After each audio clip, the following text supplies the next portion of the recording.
국민의힘의 김기현 대표는 이재명 대표가 기소돼서 더 이상 대표직 수행이 어렵다라고 비판했습니다. 들어보시죠. 이재명 대표가 더 이상 민주당의 대표를 수행할 수 없는 것이 아니냐, 저는 그런 생각을 가지고 있습니다. 백현동 같은 것도 아주 심각한 문제가 있다고 보여지는 것이고요. 쌍방울 이런 것들도 연관성이 매우 짙은 증거들이 다 나와 있지 않습니까?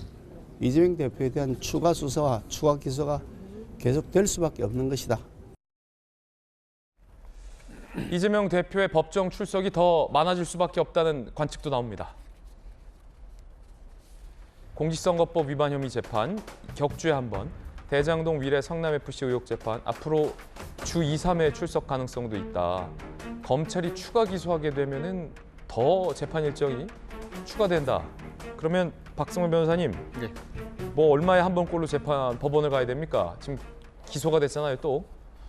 일단 공직선거법 위반 사건은 공직선거법상 기소 시점으로부터 6개월 내에 선고해야 한다는 규정이 존재해서 이미 그 기간은 통과할 것 같은데, 그렇다고 해도 재판부는 나름대로는 최선을 다해서 그 기간을 준수하려고 애를 쓰려고 하다 보니 일주에 두세 번씩 재판을 열고 있는 것 같습니다. 그 자체가 피고인인 이재명 대표 입장에서는 상당한 부담인데, 여기에 추가해서 대장동, 성남FC 의혹 등으로 추가 기소가 됐습니다. 물론 구속 사건이 아니라서 1주 내지는 2주에 한 번씩 그렇게 자주 재판이 안 열린다고 볼 수도 있지만, 한편으로는 재판을 얼마나 더 자주 열지는 관련 사건의 복잡성과 증인 신문의 빈도에 달려 있습니다. 그런데 이들 사건의 경우에는 수사 단계에서 각종 관련자들 수사가 이어져 왔고, 자료 등 수사 기록이 상당히 방대한 것으로 알려져 있습니다. 이 복잡한 사건의 경우에는 한 사무실 벽면 전체가 다 찰 정도로 수사 기록이 방대한 경우도 상당히 많은데, 이 사건도 그에 준할 정도로 보이고,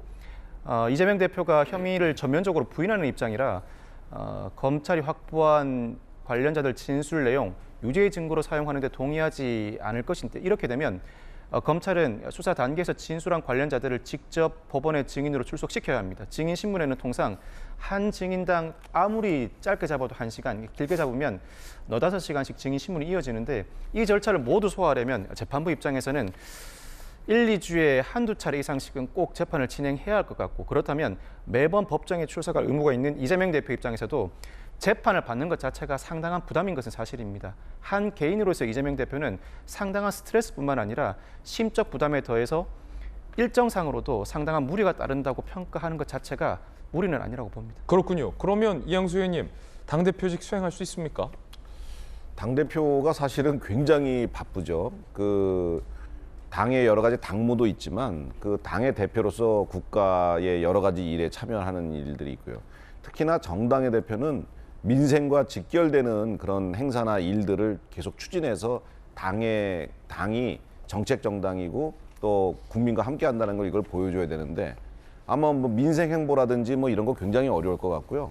아주 최소한의 행사 참석이라든지 최소한의 당무 결정 사항들에 대한 일만 하게 될 것 같은데, 저희 당 입장에서는 민주당이 사실 반식물 당대표가 있는 것에 대해서 오히려 좋다라고 생각할 수도 있습니다만, 정당 정치의 그 건전한 발전에는 전혀 맞지 않고, 그리고 국민들로부터 정치권 전체가 다 그냥 매도당하는 그런 상황이 생기고, 정치권이 그렇지 않아도 굉장히 국민 신뢰가 낮은데 그 신뢰를 더 낮게 한다는 게 문제가 되고요.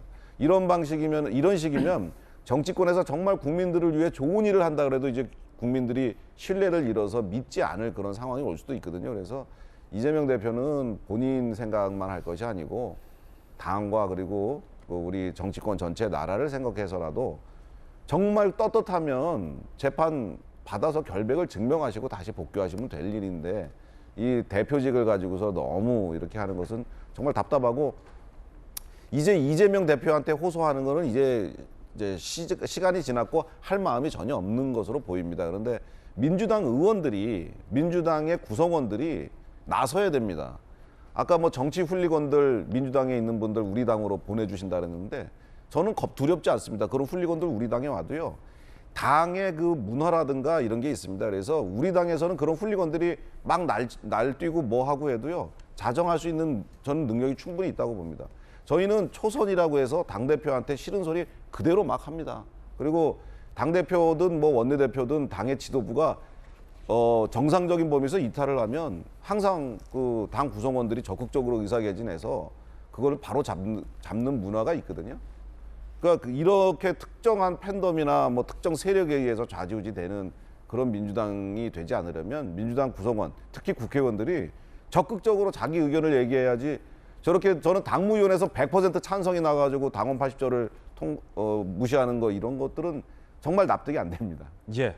자, 이재명 대표의 측근인 김남국 의원은요. 검찰의 기소 시점에 의혹을 제기했습니다.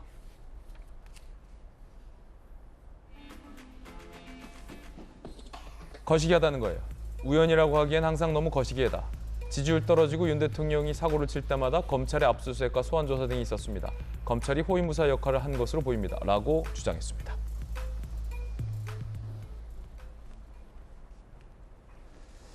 당헌 80조와 관련된 이야기 전해드렸습니다.